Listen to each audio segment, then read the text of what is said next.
we were friends with Mary Lekas, and she lived in the neighborhood, and since Howard was 10, I think she did his. We lived in the neighborhood before she did, and we were in the other house that we had on Riverside Drive when we met, and I think Howard was 10 when she took out his tonsils, and we met her through Everett Benoit, our next door neighbor, who worked at Rhode Island Hospital and knew her.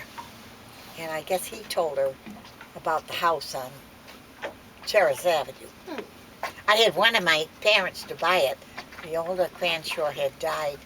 But my father wouldn't drive across the bridge from Narragansett Improvement Company, East Providence, because it was just the old red bridge. Right. And it was a terrible traffic snarl. So he went out towards Cranston instead. But anyway, I was cooking Christmas cookies for the Bible study I went to every Thursday morning. And ordinarily, we bought these Dunkin' Donuts holes and had them. And I said, well, for Christmas I'm going to do something a little different. So I made these cookies and I put nuts in them.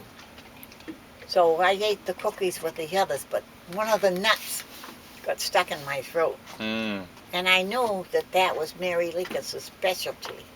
So I called her up at the hospital, and she told me to come right in.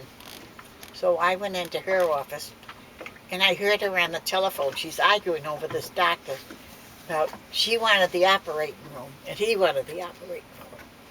So she went out, and she took me in, and she was making a study of throat burns at that time, and she didn't know I had one. Wow. Huh. So she knew what to do and treated me. And then another time, I've forgotten how much later, she had me in again. And that time,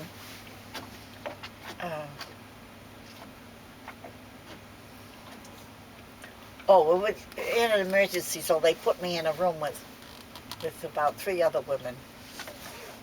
And I had a low white blood count, and they realized I had pneumonia. This was when I was making the Christmas cookies. I was so tired, and I said, well, I got to do the Christmas cookies. And I just keep on going and pushing and making myself do it.